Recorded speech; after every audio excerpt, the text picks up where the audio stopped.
da tua graça, porque nós sabemos que nós não merecemos. E por isso louvamos ao Senhor pela sua bondade. Pai, eu peço para que o teu Espírito Santo possa nos conduzir em entendimento, em fé, em obediência a tudo aquilo que nós iremos aprender nessa manhã. Em nome do teu Filho Jesus Cristo, que eu te faço essa oração. Amém e amém. Queridos, nessa manhã a gente vai iniciar a IBD de uma forma diferente. Eu peço que você que tenha papel aí, pegue o seu papel. Você que não tem papel, pegue o seu telefone. Esteja com ele em mãos, porque a gente vai fazer uma tarefa. Uma tarefa que visa verificar se de fato nós temos aprendido e guardado aquilo que tem sido trabalhado e ensinado. Isso é um tópico do nosso discipulado, os irmãos devem lembrar, ouvir e guardar. E é importante que a gente venha verificar se de fato nós estamos conseguindo fazer isso. A EBD, ela tem sido baseada nas pregações, domingo à noite. Então, certamente, os irmãos vão fazer essa tarefa não apenas com o recurso das EBDs, mas também com os ensinos que têm sido dados na parte da noite. Então, eu gostaria que os irmãos pudessem realmente fazer um esforço para verificar se aquilo que tem sido ensinado, tem sido guardado, para servir tanto para vocês, para a vida cristã de vocês, quanto para fazer aquele movimento final do discipulado, que é compartilhar, que é transmitir aquilo que tem sido aprendido, guardado, obedecido e seguido em Jesus Cristo. Então, eu vou pedir, num primeiro momento, para que os irmãos possam elencar aí aquilo que seria o resumo de tudo que vocês têm aprendido na EBD e nos ensinos da Epístola de João. Exemplo, eu aprendi que para compreender a Epístola de João, eu preciso entender o contexto cultural daquela carta. Eu preciso entender o contexto filosófico. Eu preciso entender que tinham determinadas heresias. Quais heresias? Vocês lembram? Quais foram as heresias que a gente trabalhou? Eu preciso entender que existe uma luta. Eu preciso entender que eu tenho que amar a determinado alguém e não amar determinada coisa. Então, o objetivo é que vocês possam fazer uma breve tarefa de elencar aquilo que é necessário, que vocês aprenderam nas aulas, o que é necessário para compreender adequadamente a Epístola de João. É claro, a gente não chegou até o final, então o que será cobrado é o que foi trazido até a última aula. Eu vou dar 4 minutinhos para os irmãos fazerem esse movimento e logo volto com um gabarito para a gente dessa tarefa. Voluntário? Algum voluntário para dizer aí qual foi o seu esboço, qual foi o seu gabarito? Nenhum voluntário? Posso escolher? Salvou! Acho que isso ali, ó. Respirar com tranquilidade. Vai, Douglas. Então, os pontos que eu ressaltaria, uma aula do André, ele falou desse modo espiralado que o João utiliza para realizar a carta, né? Isso é um sentido que é muito presente na carta de 1 João. Como ele aborda uma determinada ação e faz essa espiral em pneu. Eu achei isso muito interessante para ter uma compreensão mais clara acerca da carta. Foi um ponto. Algum irmão? Outro ponto? Eu me lembro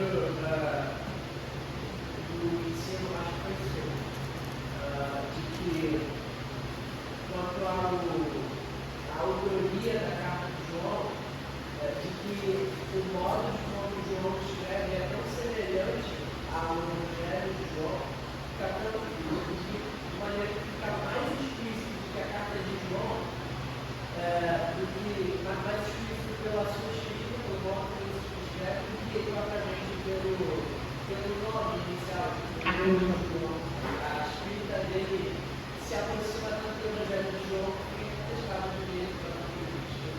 Perfeito, perfeito. Algum outro irmão, algum outro ponto? Vivi.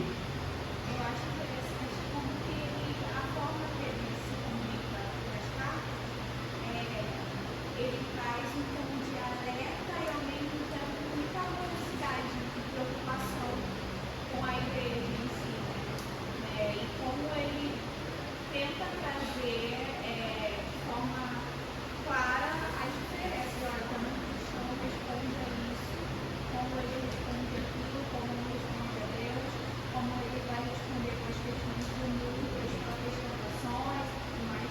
Então, como ele vai destrinchando realmente para quem ele está ensinando aquela carta.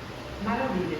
Então a gente teve aqui com a fala do Douglas e da Lili, a gente teve falas sobre autoria, a gente teve uma fala do Douglas sobre estrutura, quando ele fez a abordagem hermenêutica, e a gente teve uma fala da Lili que falou sobre o estilo, né? Qual é o estilo da abordagem joanina? Ela é de alerta, mas ela também é muito amorosa com os cristãos. Perfeito, irmãos. São todos pontos verdadeiros a respeito de como a gente pode se aproximar da carta de João, das cartas, na verdade, né? Primeira, segunda e terceira carta de João, para compreender o que ele está trabalhando ali. Então, o fato disso que vocês falaram não está no gabarito, não quer dizer que está errado, tá bom? Então, vamos fazer um acréscimo. Vamos pegar esses 3 pontos que os irmãos colocaram e vamos acrescentar também a esse gabarito que eu vou apresentar. Antes de entrar propriamente no gabarito, eu vou colocar aí um mapeamento da nossa aula de hoje. A gente vai trazer um resumo da epístola, depois vamos falar o que é o anticristo, terceiro, a proteção contra o engano e quarto, a aplicação para a vida cristã, ok? Então essas são as nossas 4 abordagens na aula de hoje. Vamos então ao gabarito. Primeiro, a carta foi direcionada às igrejas da província da Ásia. Por que isso é importante? Porque isso é o que nos traz a compreensão do contexto cultural, filosófico, moral daquele tempo.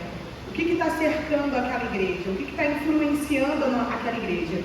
Então, o local geográfico, onde a carta foi enviada, onde aquela igreja, né, que os apóstolos, de maneira geral, se a gente for colocar João, Pedro, Paulo, para todos é importante, saber onde está localizada aquela igreja para entender, né, qual é o contexto cultural, qual é o contexto filosófico, qual é o contexto moral, porque isso vai implicar da gente entender o porquê. Por que João está falando sobre isso? Por que ele não está falando sobre outras coisas que Paulo ou que Pedro falou, mas está falando especificamente sobre isso? Segundo, João ele vai falar sobre o conhecimento da verdade, sobre o Cristo verdadeiro Deus. Ele vai combater ali um ensino sobre Jesus não ser Deus, né? Então ele inicia o capítulo 1 falando o quê? A respeito do que vimos, do que ouvimos, do verbo da vida. E quem é o verbo da vida? É o do primeiro capítulo do Evangelho de João. O verbo da vida é o próprio Deus. Ele era o verbo, ele estava com Deus e ele era o próprio Deus. Vai falar sobre o amor a Deus, o amor ao mundo e como isso é um contraste para a vida cristã. Eu não posso ter 2 amores, eu só posso ter um amor. Porque esse amor ao mundo vai sufocar o amor a Deus. E o amor a Deus vai sufocar o amor ao mundo. Essas coisas não podem estar coordenadas. Terceiro, a gente falou sobre docetismo, a gente falou sobre gnosticismo, sobre dualismo. E não falamos só sobre isso dentro de um campo de compreensão filosófica e teórica, né, dessas ideias que estavam trazendo heresias para dentro da igreja. Mas falamos disso também para a nossa vivência prática hoje. Como o gnosticismo, como o dualismo traz implicações para a nossa vida cristã hoje. E por último, já entrando um pouquinho na nossa aula de hoje e o que foi o ensino da pregação passada, o discernimento do falso ensino e falsos mestres. Na igreja haviam de modo misturado pessoas verdadeiramente cristãs e pessoas não cristãs. Quinto, João vai nos ajudar a identificar se eles, né, ou nós, de fato, estavam na verdade ou haviam sido influenciados pelo erro. Sexto, João apresenta 3 conjunturas de investigação. Ele apresenta o doutrinário, fundamento do que se crê alinhado ao ensino dos apóstolos. Oitavo, moral, uma vida reta. E 9, o social, como lidavam com o próximo. Isso daqui, principalmente esses pontos que a gente vai trabalhar na aula de hoje, é basicamente você compreender a argumentação do apóstolo João em suas cartas. Como o Douglas bem relembrou, João tem um estilo muito diferente de Paulo. Paulo ele é progressivo, então ele vai colocando pilares até ele chegar ao clímax daquilo que ele quer que a gente compreenda do seu ensino e daquilo que ele está corrigindo ou confrontando. João não, João nessa carta, ele está argumentando uma coisa muito clara, mas ele não é progressivo, ele é circular, e por isso que a gente fala dessa espiral hermenêutica. E aí eu vou abordar isso com mais claridade nos próximos tópicos. Então, para a gente entrar no primeiro tópico, que é o anticristo, eu quero convidar os irmãos a abrir a primeira carta de João, capítulo 2, verso 18.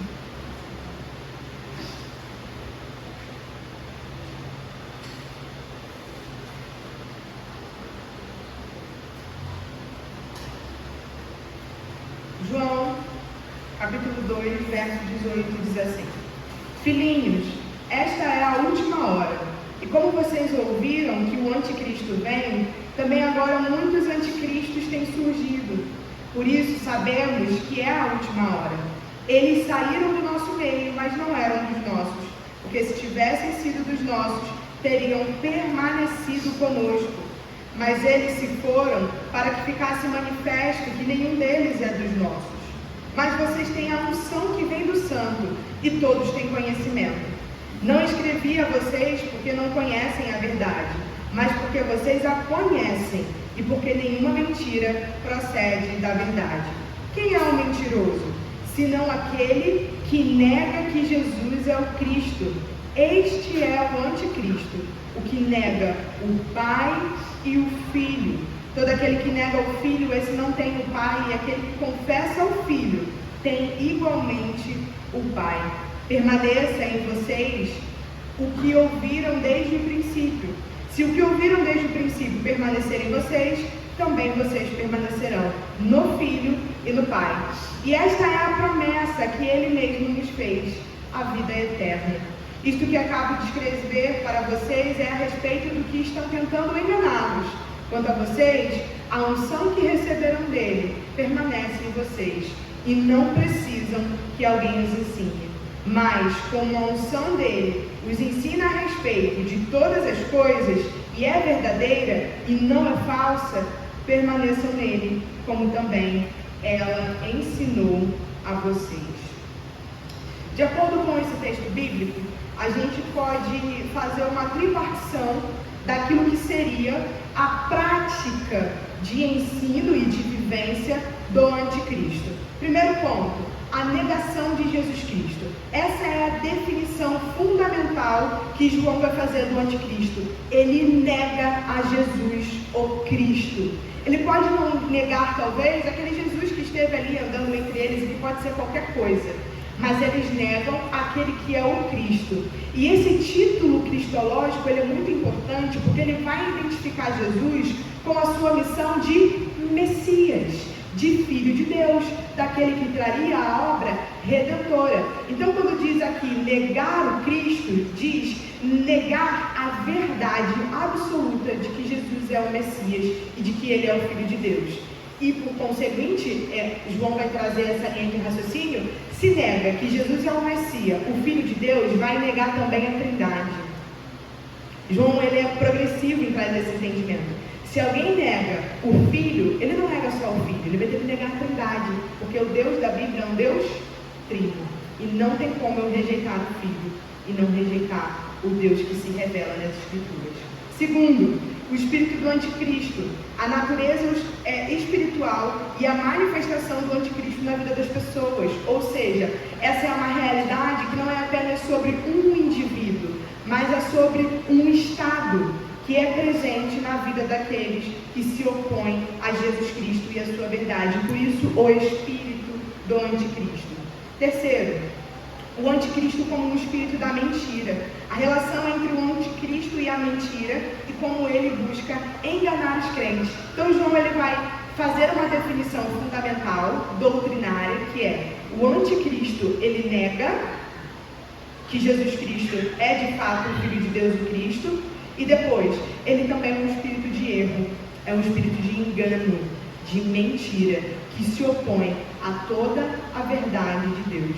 Então, quando a gente pensa em anticristo, a gente precisa pensar nessa tríade: na negação de Jesus Cristo, num espírito do anticristo e no anticristo como um espírito de mentira, como aquele que nega as verdades de Deus reveladas nas Escrituras. Mas aí, a gente não vai fugir desse ponto. Ana, quem é o anticristo? Ele é só um espírito que é dos anticristos, no plural, porque João usa no plural, né? Ele fala dos anticristos, ou seja, daqueles que são promotores de falsa doutrina, daqueles que se opõem às verdades ensinadas pelos apóstolos, pela palavra de Deus. É somente isso? Ou então aquilo que eu aprendi lá naquela igreja que eu era, que o anticristo está vindo, né? Oi? Que é o Papa, vai chegar aí, boa. Que é o Papa é o anticristo. Para alguns, o Donald Trump, ou não, para outros ele é o Messias. Aí vai variar da tua posição política. Ele pode ser anticristo para um. Ou então ele é quem? Ele é aquele que vai unificar todas as nações em paz mundial. É a ONU, ele vai vir da ONU. É lá da ONU, não tadinha da ONU, não faz nada. Vai vir lá da ONU. Então quem é o anticristo?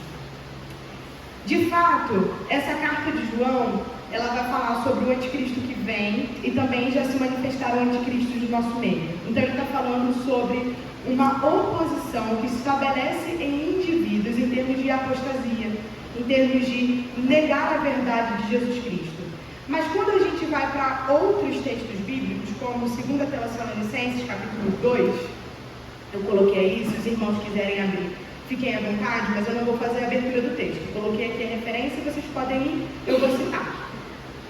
Existe uma descrição ali do homem iníquo, o anônimos, aquele que é anti-lei, aquele que é anti a verdade de Deus, que é descrito como um indivíduo, que é descrito como uma pessoa específica.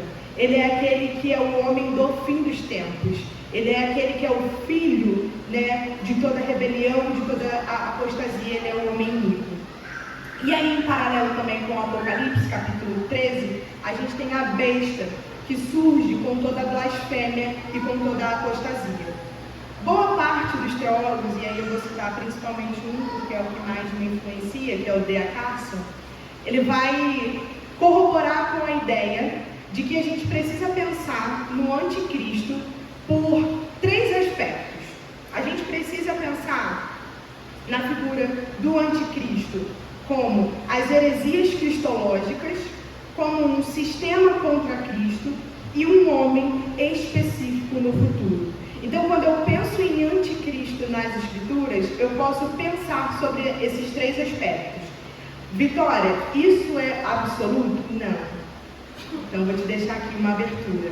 Tem outros bons teólogos, exegetas, meninos do Novo Testamento, que vão numa posição contrária. Por que eu estou trazendo essa? Porque é o posicionamento do nosso pastor a respeito do assunto. Então, o André compreende dessa forma, particularmente também compreendo dessa forma, mas não se sinta aprisionado se você quiser estudar o assunto e ver outros textos que vão apontar para outras realidades para se enveredar aí nessa discussão teológica sobre o anticristo, mas nós assumimos essa hermenêutica, essa compreensão do anticristo no Novo Testamento. São heresias cristológicas, um sistema contra Cristo e também um homem específico do futuro. Isso está presente na nossa confissão batista. Vamos dar uma olhada na nossa confissão batista? O Senhor Jesus Cristo é o cabeça da igreja, em quem, pela designação do Pai, todo o poder de chamado, instituição, ordenação e governo da igreja está investido de uma forma suprema e soberana.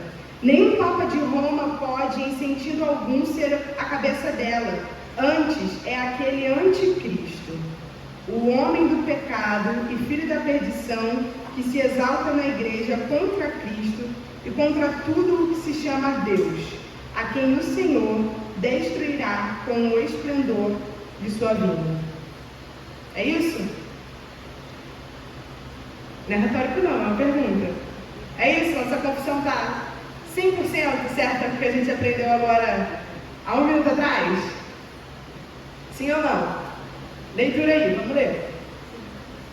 Nenhum Papa de Roma pode, em sentido algum, ser a cabeça dela, antes é aquele anticristo, o homem do pecado e filho da perdição, que se exalta na igreja contra Cristo e contra tudo que se chama Deus, a quem o Senhor destruirá com o esplendor da sua vida. Alguém consegue identificar algum ponto contrário do que a gente aprendeu até esse momento?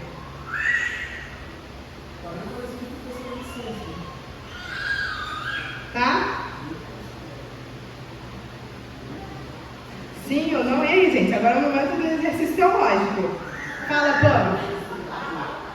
Fala. Oi? Perfeitamente. Moura trouxe a resposta pra gente. Colocou um papa aqui no meio como o anticristo. Então a gente tem um probleminha aqui. A nossa confissão, que é a resposta a heresias, muito agradavelmente para nós cristãos modernos, traz uma compreensão que a gente não coaduna.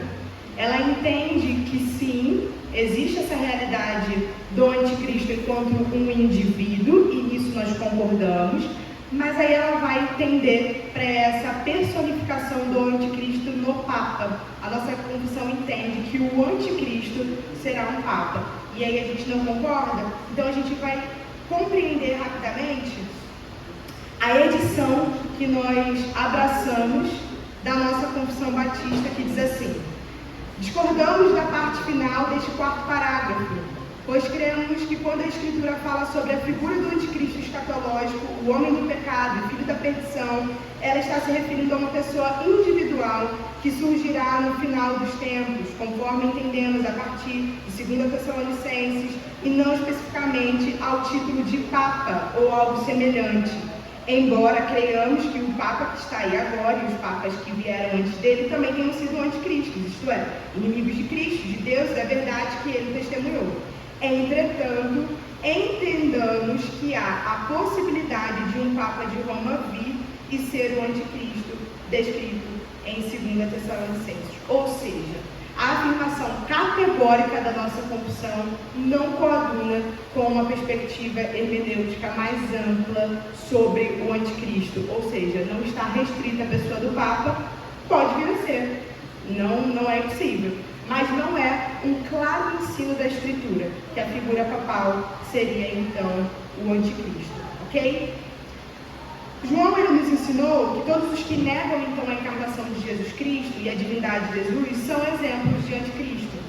Mas a gente não vê apenas o anticristo em pessoas, nós também podemos ver essa apostasia em instituições e ideologias também. Seitas, igrejas que se denominam igrejas que não são, para nós são seitas, também têm o espírito do anticristo. Também são igrejas, também são instituições, realidades que podem se enquadrar dentro dessa realidade. Então, para finalizar essa primeira parte, e eu logo vou abrir para a pergunta nessa primeira parte, como a gente pode identificar os anticristos do nosso tempo? Primeiro, o ateísmo e o secularismo, eles são claras oposições a Jesus Cristo e à revelação bíblica. O fundamentalismo espiritual, uma espiritualidade que não associa a fé bíblica e a vida cristã como algo que não pode ser desassociado. A espiritualidade distinta da vivência prática. Os problemas do nosso tempo que carecem de ideologias inspiradas na atitude de Cristo. Já viu aqueles lugares, pastores, igrejas, que dizem a atitude de Cristo é de aceitação, ela é de perdão, e aí fazem uma relativização bíblica, é anticristo. Cristo foi muito claro ao dizer que ele traz perdão e graça, mas ele traz espada, porque a verdade divide. A verdade, ela diz o que é bom e o que é mal. Ela diz o que agrada e o que não agrada a Deus. Que Deus é um Deus santo e justo, que tem as suas leis para os homens. O liberalismo teológico, que faz uma visão crítica da Escritura, não fornecendo os próprios meios da Escritura de interpretar a Escritura, e por isso questionam a validade bíblica, questionam a autoridade bíblica, questionam os autores bíblicos, como a gente já aprendeu em outras oportunidades. O Pentateuco não é a autoria de Moisés, não tem autoridade mosaica, não é mesmo? Então, o liberalismo, ele aponta para essa oposição à revelação que o próprio Cristo traz. Porque o próprio Cristo disse o quê? Que Moisés foi aquele que trouxe a lei. O psicologismo, que isenta a todos de culpa. Pecado é uma palavra religiosa, né? Quem já falou aí da culpa psicológica, né? C.S. Lewis, ele fala bastante disso, sobre a culpa psicológica. Culpa é coisa da mente, ela não é real, ela não existe de fato. E por que ela não existe de fato? Porque não tem lei, não tem verdade, não tem absoluto. Então a culpa, ela não é verdadeira. Ela só seria verdadeira se tivesse uma verdade absoluta. E isso se opõe à verdade de Deus em sua palavra.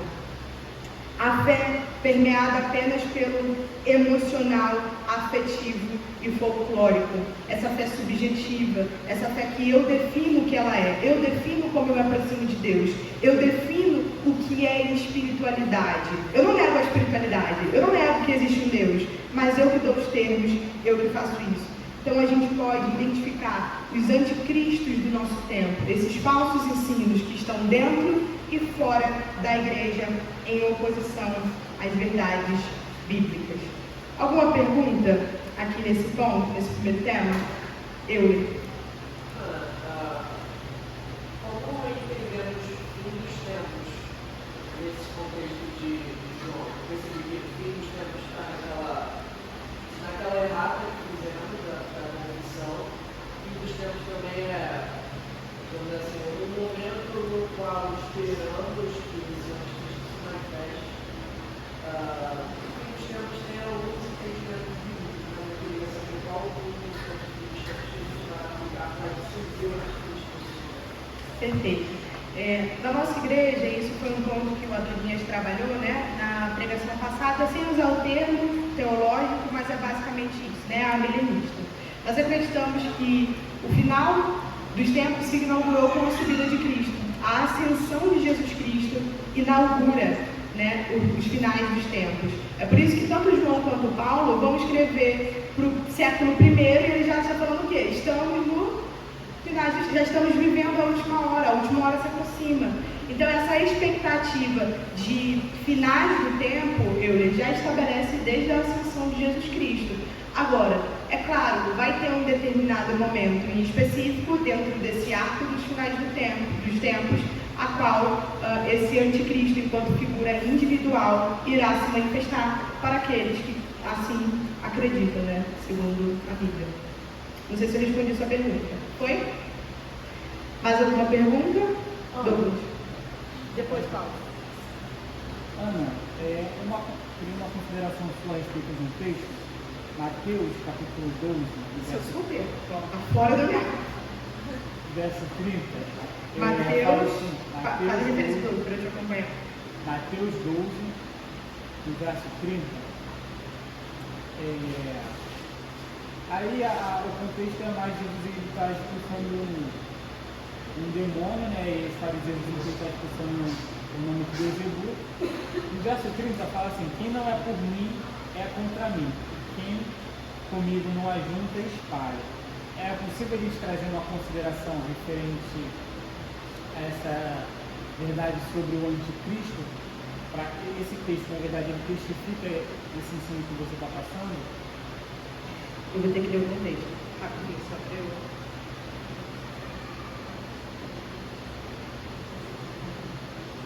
Não explica depois.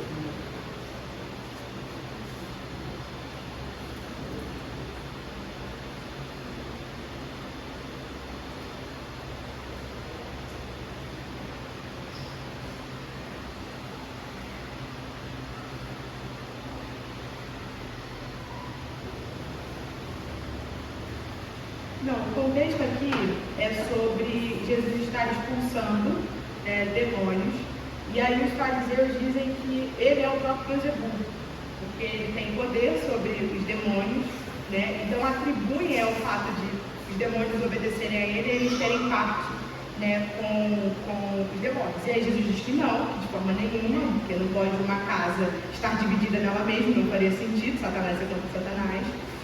E de que, na verdade, ele expulsava os demônios porque ele tinha poder e autoridade para trazer essas realidades e tirar aquelas pessoas do cativeiro, né? Ele usa ali a ideia de roubar, saquear e primeiro amarrar. E aí, por fim, ele diz que quem não é com ele se espalha. Então, ali ele está, na verdade, colocando uma clara contrariedade dos fariseus à pessoa dele.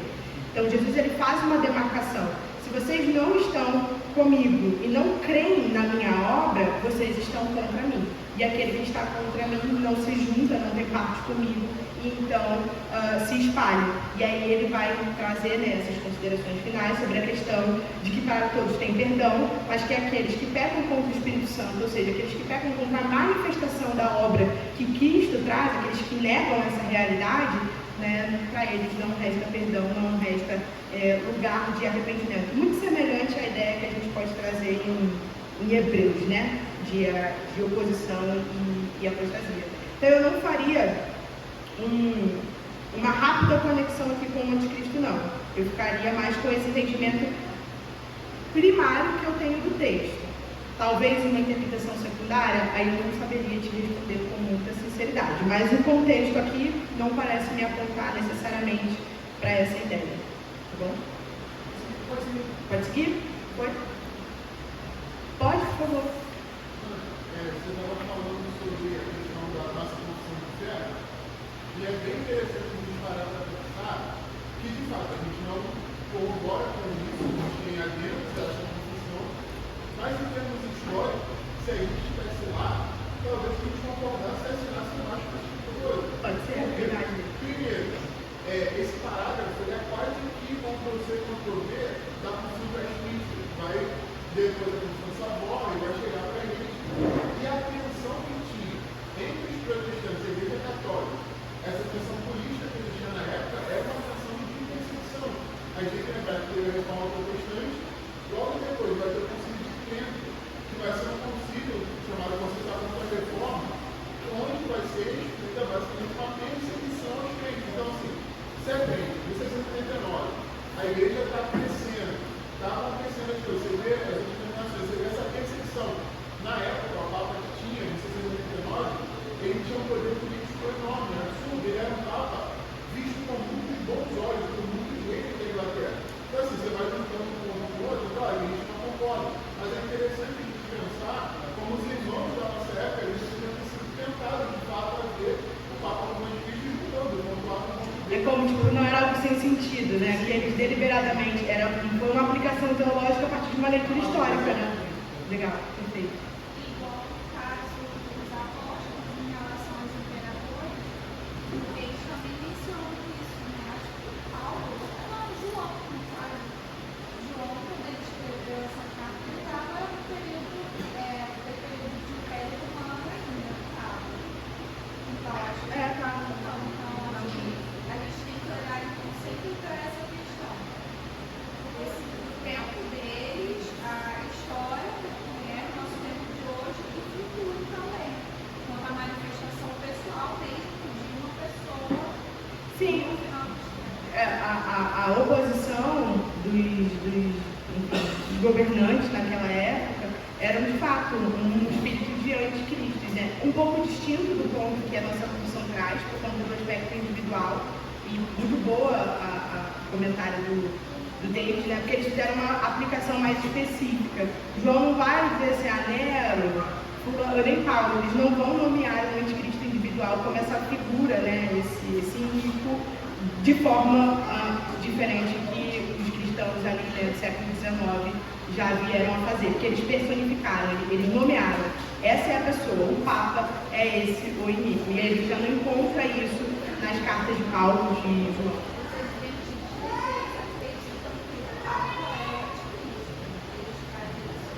As adivinhas estão muito erradas, aí já. Mais para conta. Então vamos seguir adiante, queridos, na nossa aula. Identificando então essa realidade dos anticristos que se estabelecem tanto numa realidade prática quanto numa realidade de ensino. Então, os anticristos, quando eles estão inseridos dentro do contexto, né, da igreja, eles são aqueles que promovem o engano, eles são aqueles que promovem o falso ensino. Então, nessa parte da aula, a gente vai entrar um pouquinho na compreensão doutrinária acerca desse tema. A sã doutrina, no slide que eu vou colocar agora, a sã doutrina é um resumo dos ensinos bíblicos que são tanto fiéis à Bíblia quanto úteis à vida. Então, a sã doutrina, quando a gente fala de sã doutrina, de uma doutrina correta, de uma doutrina verdadeira, nós estamos falando dos ensinos bíblicos que são fiéis a tudo aquilo que a própria Escritura diz.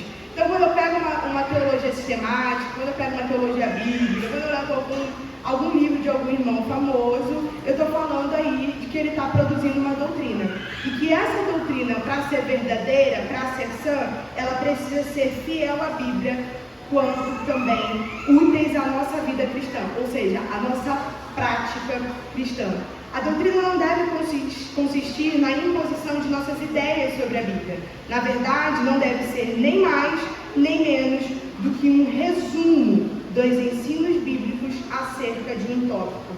A doutrina relaciona o todo às partes e as partes ao todo. A doutrina, então, é aquilo que unifica o que nós cremos, o que nós vivemos e como nós nos relacionamos com o nosso próximo. E se a gente for ler com atenção sobre essa perspectiva a carta de João, é isso que ele está fazendo. João, ele está o tempo todo delineando como aquilo que eu acredito ou como aquilo que eu não acredito vai interferir na minha prática, na minha ética, na minha moral, na minha conduta de vida cristã e vai interferir também no modo como eu me relaciono com o outro. E aí a gente pode se perguntar, o que João está falando? Olha, ele está falando de anticristo, de falta de doutrina. No outro capítulo ele está falando que quem não ama o seu próximo não conhece a Deus. E no capítulo anterior ele está falando que aquele que não pratica a justiça não conhece a Deus. Aquele que tem pecado e não confessa, não confia em Jesus como seu advogado. Parece que ele está falando de umas coisas meio desconexas, né? Mas não. João, na verdade, ele está fazendo um quadro, ainda que não progressivo, mas ele está fazendo um quadro daquilo que é um modo como a doutrina bíblica se revela na nossa vida, como um entendimento de confissão, como uma prática e como um modo ao qual eu me relaciono com o outro. Então, isso é a doutrina. A doutrina, ela capta tanto o todo como as partes e unifica tudo isso na nossa vida. Definido então a doutrina, a gente vai para a nossa primeira reflexão sobre a falsa doutrina. A falsa doutrina, ela tem uma negação primária e ela tem uma negação secundária. Qual é a negação primária da falsa doutrina? O conteúdo. Ela ataca o conteúdo. Ela ataca o ensino. Se João, enquanto apóstolo, no seu evangelho disse, ele é o verbo encarnado, ele é aquele que se manifestou com nós, com glória, graça e verdade. Os gnósticos vão dizer, não, ele não é Deus. É o conteúdo. Primeiro é o conteúdo.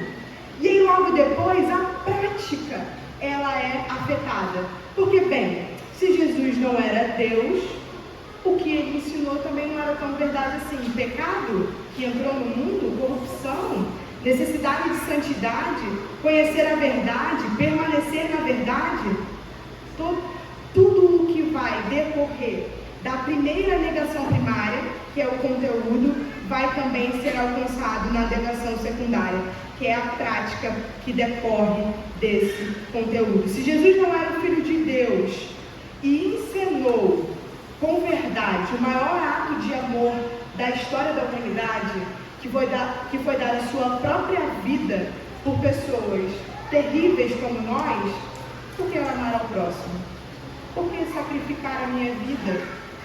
Quem é o meu exemplo? Quem é a minha fonte? Quem é o meu ensino? Quem é o meu conteúdo? A minha prática, então, não precisa coadunar com o ensino.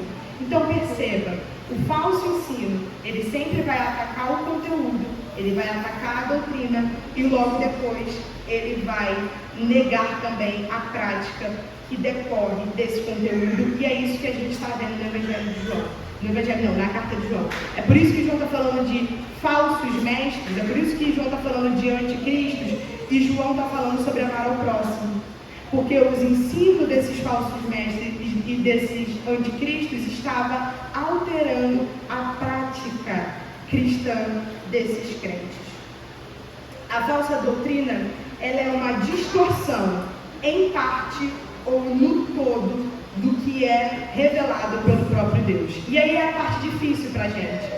Porque quando a gente vê uma falsa doutrina que nega o todo, fica o quê?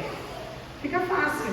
A gente, heresia, falso ensino. Mas quando nega só uma parte? E quando é sutil? E aí eu vou trazer um estudo de caso pra gente, de um falso mestre do nosso tempo. Que eu diria que ele já foi até mais sutil. Agora ele não está muito mais sutil não, ele está um pouco mais escrachado. Mas o problema da falsa doutrina é isso. Ela parece, às vezes, com a verdade. Tem um teólogo antigo, não vou me lembrar agora o nome dele, que ele diz assim: quem vai pegar uma nota que tem cara de falsificada? Ninguém. Ela tem que parecer o máximo com a verdadeira, para que eu possa pegar ela e acreditar que eu estou me saindo bem. Então a falsa doutrina, ela pode ser tanto escrachada, negando o todo, ou ela pode parecer com a verdadeira, para que você pegue ela e leve para casa. Então, quando a gente está falando sobre falsa doutrina e falso ensino, a gente está falando de identificar pessoas também. Se essa pessoa é um verdadeiro cristão ou se ela não é um verdadeiro cristão. Se essa pessoa de fato está em Cristo ou se ela não está em Cristo. Se esse mestre, ele é um verdadeiro mestre ou se ele é um falso mestre. Então vamos trabalhar aqui pelo menos 3 sinais que identificam crentes verdadeiros e que também identificam falsos mestres. Primeiro, nós identificamos um crente verdadeiro pela doutrina. O que ele crê? O que ele ensina? Segundo, pela sua moral. Qual é a ética dele? Qual é a conduta dele de santidade? É como o velho homem, tal como Paulo descreve lá em Efésios? Ou é como um novo homem, da nova natureza? É alguém que está alinhado com a lei de Deus. E por último, social. Como essa pessoa responde às esferas da vida? Como essa pessoa responde à realidade de amar o próximo, a cuidar dos desprotegidos, a lembrar do órfão e da viúva, lembra? Essa é uma lembrança apostólica. E não esqueçam dos órfãos. Qual é a resposta social dessa pessoa? Não estou nem aí. Deixa, Deus vai cuidar. É a culpa da pessoa, né? Foi ela que quis essa vida, foi a mãe, foi o pai. É a consequência da vida é assim mesmo. Ou ele está preocupado em ter uma resposta social efetiva a partir do Evangelho, a partir do poder do Evangelho. E aí, eu quero juntar isso com vocês, tá bom? Vamos juntar? Para a gente não se perder em falsa doutrina. Uma falsa doutrina, ou seja, um falso mestre, ele pode ter uma distorção doutrinária, ou ele pode ter uma distorção moral, ou ele pode ter uma distorção social. Ele pode ter todas as coisas, ou ele pode ter alguma dessas coisas. Mas geralmente, quando uma coisa estiver distorcida, é porque lá no fundo a doutrina está distorcida. Exemplo, vocês já devem... Vou bater em cachorro morto. Teologia da missão integral. Né? Ela tinha uma resposta, pode votar nesse não. Ela tinha uma resposta social muito forte. Eles desejavam impactar a sociedade com uma resposta, abre aspas, redentiva, ok? Só que a doutrina deles estava o quê? Distorcida. Então, com tranquilidade, nós podemos dizer que aquele movimento da missão integral era um movimento de falsos mestres. Era um movimento de falsa doutrina, porque eles diziam assim, a doutrina é boa, mas ela pode esperar um pouquinho. Vamos falar sobre matar a fome de pessoas? Justificação fica depois. Eleição? Para quê? Quem precisa disso? E não é assim. Quando a gente pensa em identificar verdadeiros crentes e verdadeiros mestres, eles vão abraçar aqueles 3 pontos. a doutrina cristã, a moral cristã e uma resposta social cristã completa, sem fragmentar, sem colocar uma coisa por debaixo do pano e evocar a outra coisa. Se eu ignoro a doutrina e eu dou muita atenção para a moral, eu posso ter o legalismo.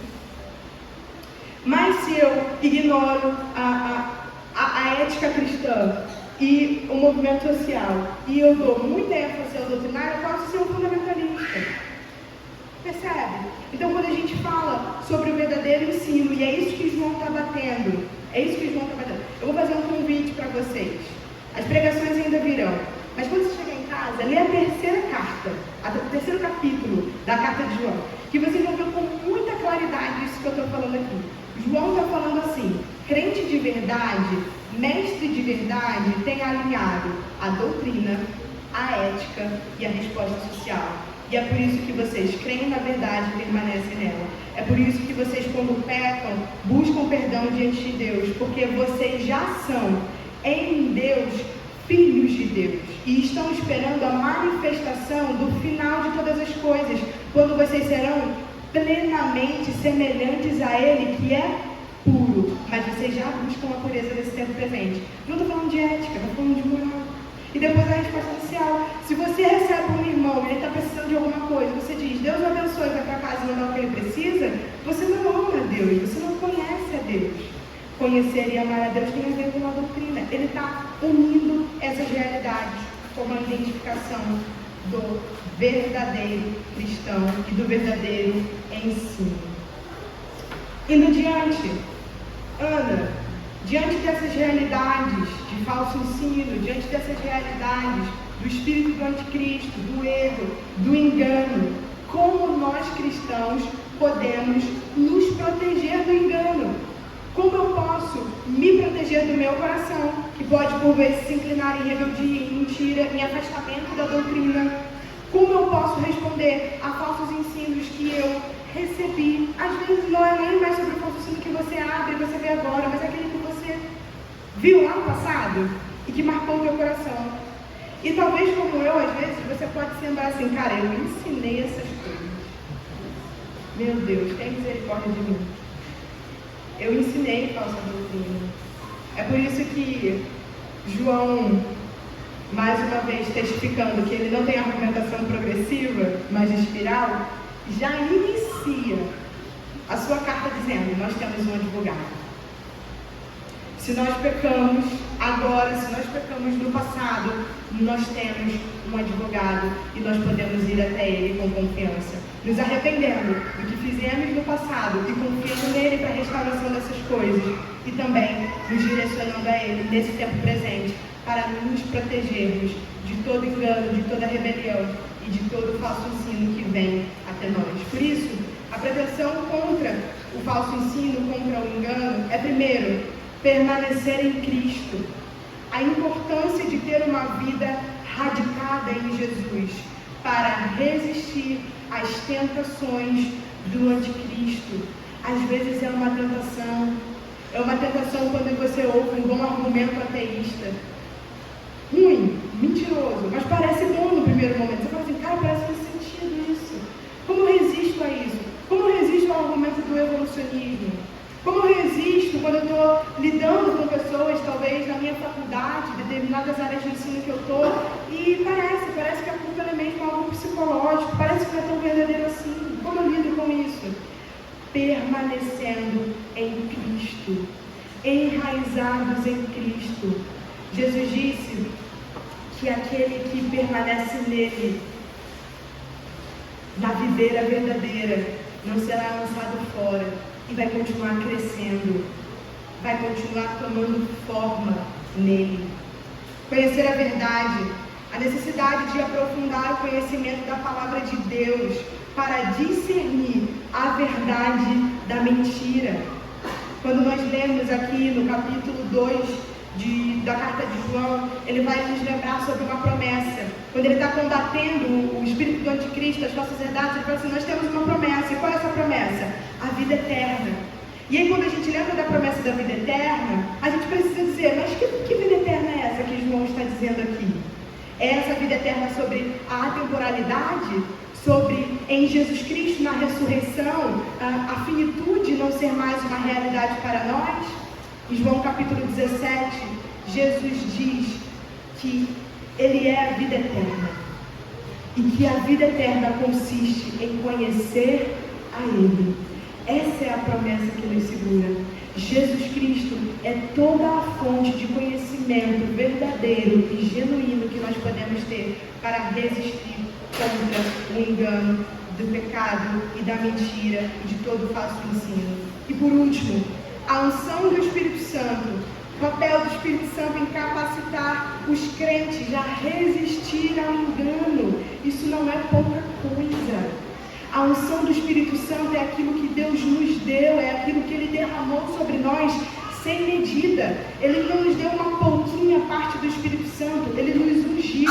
Lembra das figuras do Antigo Testamento de unção? Como um óleo derramado em abundância, em quantidade suficiente. Nós temos a unção do Espírito Santo para nos capacitar em discernir, por meio do conhecimento verdadeiro de Jesus e por meio da permanência dele, aquilo que não procede de Deus, aquilo que não procede da verdade. Então, compreendendo essas verdades bíblicas, eu gostaria que os irmãos pudessem rapidamente pensar em falsos ensinos do nosso tempo ou falsos mestres do nosso tempo. Olhando aí na internet, olhando aí em alguma seita, não sei, que você conhece, você consegue identificar um falso mestre do nosso tempo? E eu não estou falando de uma pessoa que influencia 200 pessoas com reels no Instagram, não. Uma pessoa que carrega a multidão, gente que acredita no que ele diz. Você conhece algum falso mestre no nosso tempo? Cara, eu diria, sem dúvidas, do Caio Fábio. E é muito interessante o caso do Caio Fábio, porque algumas pessoas que vivenciaram a época dele disseram que ele era um homem muito instruído biblicamente, pregava a palavra de Deus com clareza, com verdade bíblica, mas atualmente é um falso mestre, a gente percebe que não é um dos nossos. Isso é muito triste, isso é muito triste, mas eu diria o Caio Fábio, no sentido dele ser também uma pessoa muito relevante, e um falso mestre um herege. Então, mais algum? A gente não precisa ter medo. Às vezes a gente tem medo, de nomear. André?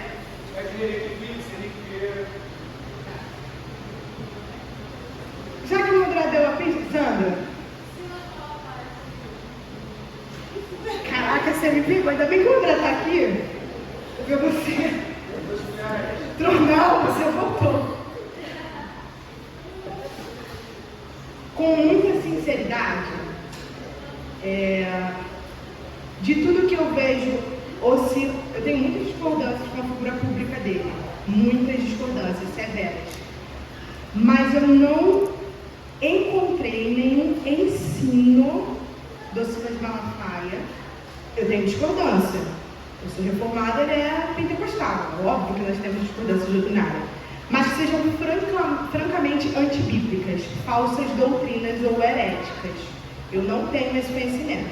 Se o André quiser trazer alguma fala a respeito disso, fico bem à vontade. Mas eu, Sandra, aqui como professora, eu não ficaria tão à vontade em partir diretamente para colocar o Silas Malafaia ao lado do Caio Fábio, que ele é claramente, ele indaga a autoria paulina, ele diz que Paulo estava louco quando ele escolheu Romanos capítulo 8, 9, Então, assim, ele descredibiliza o ensino apostólico, de fato, e outras coisas que a gente poderia colocar aqui sobre questões morais.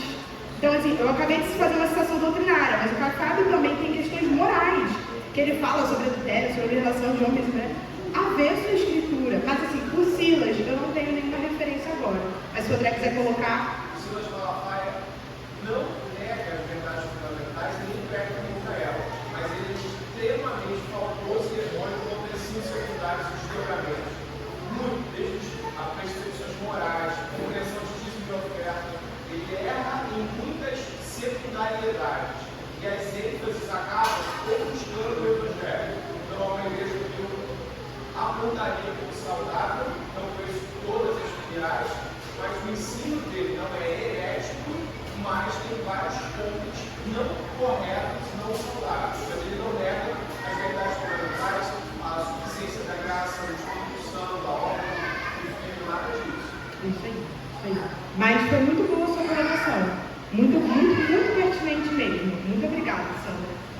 Eu vou colocar um texto aqui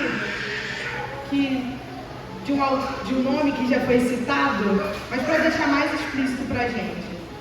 Esse pastor diz assim: eu leio essa carta de Paulo a Filemon e penso da seguinte maneira: essa carta é insuficiente para mim.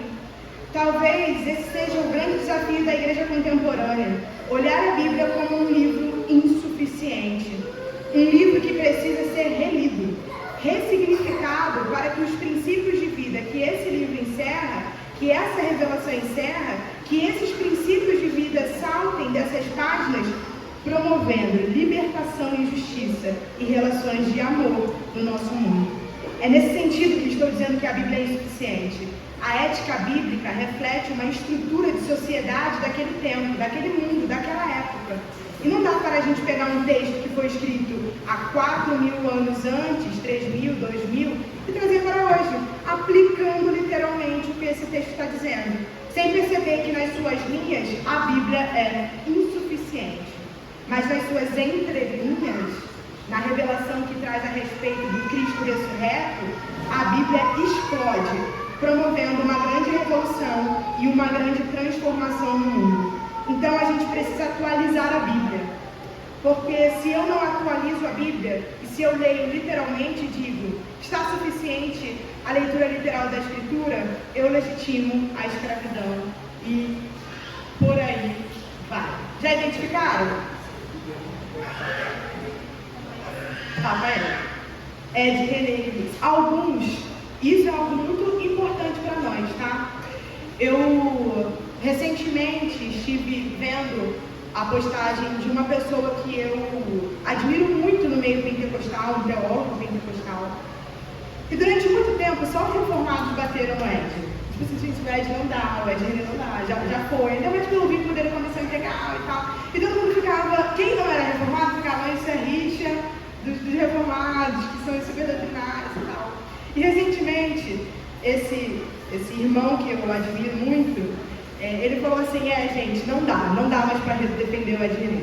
Acabou, ele estourou a cota.